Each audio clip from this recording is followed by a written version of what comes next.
Modem, যদি বলি modem কি, মডেম দিয়ে কি করা হয়, তাহলে বলা যায় যে দুটি কম্পিউটারের মধ্যে মডেমের মাধ্যমে যোগাযোগ স্থাপন করা হয় থাকে। সো আমরা বলতে পারি দুটি কম্পিউটারের মাধ্যমে যখন আমরা যোগাযোগ স্থাপন করতে যাবো তখনই আমাদেরকে মডেম লাগে। মডেম শব্দটি যদি পুরো অর্থ করি তাহলে অর্থটি হবে মডুলেটর এন্ড ডিমডুলেটর। প্রশ্ন হচ্ছে মডুলেটর ও ডিমডুলেটর জিনিসটা কি, কিভাবে হয়ে থাকে? একটি কম্পিউটার হতে আগত তথ্যকে মডেমের মাধ্যমে ডিজিটাল বিট হতে অ্যানালগ সিগন্যালে রূপান্তর করা হয়ে থাকে। এই কাজটিকে বলা হয় হলো মডুলেশন। আবারও বলছি, একটি কম্পিউটার হতে যখন কোনো তথ্য আসবে মডেমের মাধ্যমে তখন কি হয়, ডিজিটাল যে বিট গুলো থাকে বলে রাখছি 8 বিটে 1 বাইট এবং 1024 বিটে 1 কিলোবাইট and 1024 কিলোবাইটে 1 মেগাবাইট।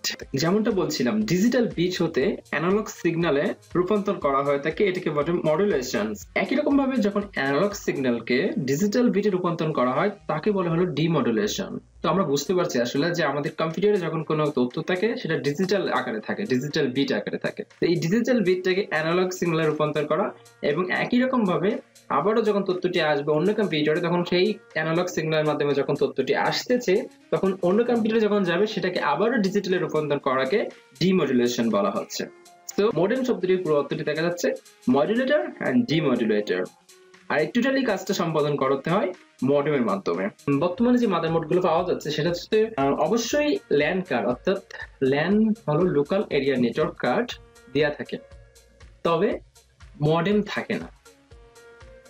এখন মডেম কারা ইউজ করবে? যারা ব্রডব্যান্ড ইন্টারনেট কানেকশন ব্যবহার করে তাদের মডেমের দরকার হবে না, কেননা মাদারবোর্ডের সাথে যে আমাদের লোকাল এরিয়া নেটওয়ার্ক অথবা ল্যান কার্ড সেটা হলো ব্রডব্যান্ড কানেকশন ইউজারদের কাছে যথেষ্ট। কিন্তু যারা ডায়াল আপ ইন্টারনেট ইউজ করতে চাইবে তাদের জন্য অবশ্যই মডেমটি লাগবে।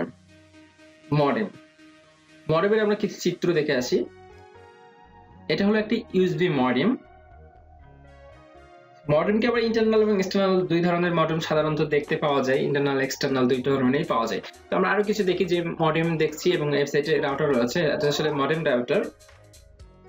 এনিওয়ে, এখন আমরা যাব বা আমরা এখন যে জিনিসটা জানবো সেটা হচ্ছে TV tuner card. TV tenure কার্ডে যাওয়ার জন্য অলরাইট, টিভি টিউনার কার্ড কি? তাহলে কম্পিউটার কম্পোনেন্ট যেটি কম্পিউটারকে টেলিভিশন সিগন্যাল সমূহকে গ্রহণ করার সুযোগ দিয়ে থাকে। অর্থাৎ কম্পিউটার কি করে, যে টেলিভিশন যে সিগন্যাল গুলো রয়েছে সেই টেলিভিশন সিগন্যাল গুলোকে কিভাবে গ্রহণ করবে সেটা হলো আমাদের টিভি টিউনার কার্ডের মাধ্যমে করা হয়ে থাকে। তো টিভি টিউনার কার্ড গুলোতে এছাড়া আমরা যদি শুধুমাত্র সিগন্যাল দেয়া না, এখন হলো ভিডিও ক্যাপচার কার্ড হিসেবে ব্যবহার করা হচ্ছে। তো ভিডিও ক্যাপচার কার্ড বলতে কি বোঝাচ্ছি, যে টেলিভিশনে কোনো প্রোগ্রাম হচ্ছে সেই প্রোগ্রামগুলোকে রেকর্ড করে রাখা যাবে এই ভিডিও ক্যাপচার কার্ড ফিচারের মাধ্যমে।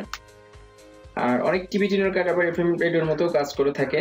চলুন টিভি টিউনার কার্ড আমরা একটি ইউএসবি টিভি টিউনার কার্ড, দেন হলো ইন্টারনাল একটি টিভি টিউনার কার্ড, পরবর্তীতে যাব আমরা এক্সটার্নাল একটি TV tuner card. External TV tenure কার্ডে আমরা এখানে বিভিন্ন এর চিত্রের মাধ্যমে দেখতে পাচ্ছি যে এখানে পাওয়ার কোথায় রয়েছে, ভিজিএ আউট। এখানে আসলে ভিজিএ হলো ভিডিও গ্রাফিক্স অ্যাডাপ্টার।